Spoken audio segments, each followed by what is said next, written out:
नमस्कार, मी मीरा.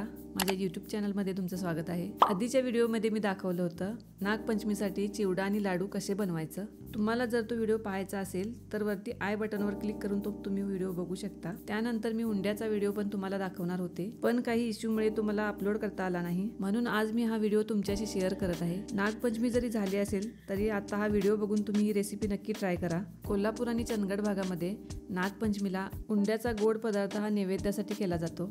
हा उंडा मोठ्या रव्याचा बनवला जातो. हा उंडा तुम्ही गहू आणि तांदूळ मिक्स करून सुद्धा बनवू शकता, पण मी माझ्या पद्धतीने तुम्हाला दाखवते रव्यापासून हा उंडा कसा बनवायचा. चला तर मग रेसिपीला सुरुवात करूया. उंडा बनवण्यासाठी आपल्याला हे साहित्य लागणार आहे. 1 वाटी मोठा रवा, थोडासा बारीक रवा, गूळ 1 वाटी, सुकं खोबरं अर्धी वाटी, ओलं खोबरं अर्धी वाटी, सुंठ, जायफळ आणि वेलचीची पूड घेतली मी, शेंगदाणे, फुटाण्याची डाळ आणि थोडेसे काजू आणि 4 चमचे तीळ आणि खसखस घेतले. सगळ्यात आधी मी रवा भाजण्यासाठी कढईमध्ये तूप घेतले. तूप गरम झालंय, त्याच्यामध्ये मी आता रवा घालते. याच्यामध्ये मी बारीक रवा पण घालते. तुपामध्ये हा रवा 3-4 मिनिटं भाजून घ्यायचा.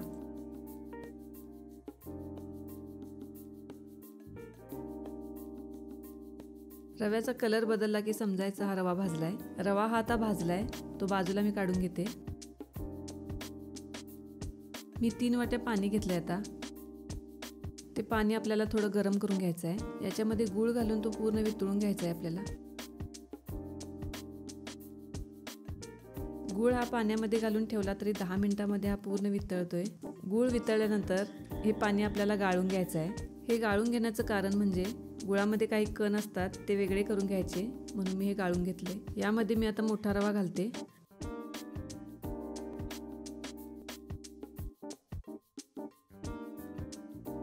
आता याच्यात शेंगदाणे आणि फुटाण्याची डाळ आणि थोडेसे काजू मी घातलेत, ते मी भाजून घेतले.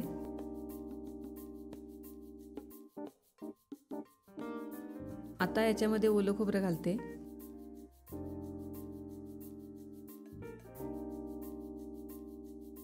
हे सुकं खोबरं मी भाजून घेतले आणि त्याचबरोबर तीळ आणि खसखस पण भाजून घेतले. हे पूर्ण मी त्याच्यात घालणार नाही, थोडंसं घातलंय आणि थोडं शिल्लक ठेवलंय.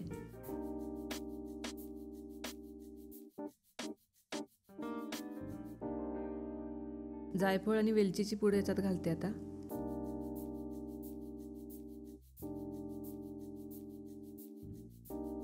याच्यामध्ये मी थोडीशी हळद आणि चवीनुसार मीठ घातले. हे आता आपण सगळं व्यवस्थित मिक्स करून घ्यायचं आहे.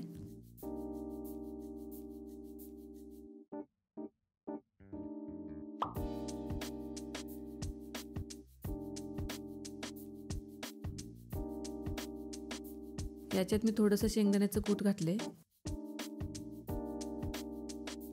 हे मिक्स करून झालंय.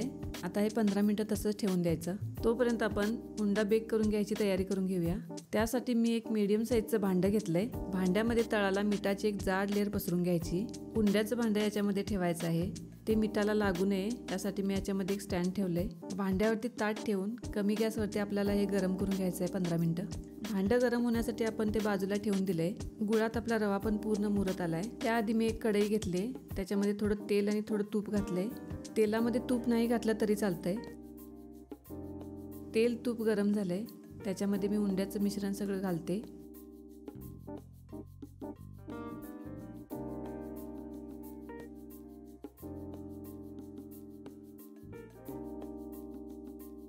मी आता गॅस बंद केलाय. हे आपल्याला तेलामध्ये शिजवून घ्यायचं नाहीये.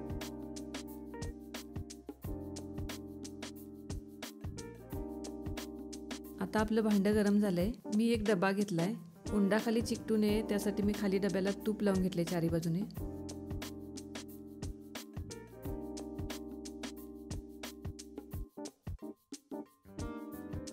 हा डबा मी आता भांड्यामध्ये ठेवते. मी आधी जे सुकं खोबरं आणि तीळ शिल्लक ठेवलं होतं ते याच्यावरती घालते.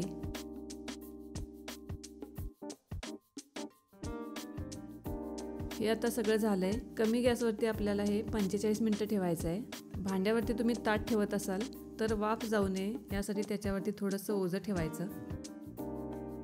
45 मिनिटांनंतर आपला उंडा बनवून तयार आहे. उंडा आपला बनवून तयार झालाय. हे ओळखायचं असेल तर त्याच्या बाजूने ब्राऊन कलर तयार होतो.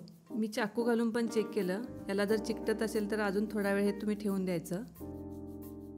उंडा व्यवस्थित काढून घ्यायसाठी चारी बाजूने याच्या कडा व्यवस्थित काढून घ्यायच्या। आजची उंड्याची रेसिपी मस्त झालेली आहे। बघा आपला उंडा पण छान झालाय। केक सारखा स्पॉन्जीनेस आलेला आहे। ही सोपी अशी उंड्याची रेसिपी तुम्ही नक्की ट्राय करा।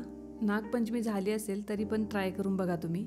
तुम्हाला काहीतरी बदल खायची इच्छा असेल अशा पद्धतीने उंडा तुम्ही बनवून खाल्ला तरी सुद्धा चालतंय। आजची रेसिपी जर तुम्हाला आवडली असेल तर व्हिडिओला नक्की लाईक करा। अजून कोणत्या रेसिपी जर तुम्हाला बघायच्या असतील तर कमेंटमध्ये तुम्ही नक्की सांगा। आणि अशाच रेसिपी तुम्हाला बघायच्या असतील तर चॅनलला सबस्क्राईब करा। चला आता मी भेटते माझ्या नेक्स्ट व्हिडिओमध्ये। So bye bye.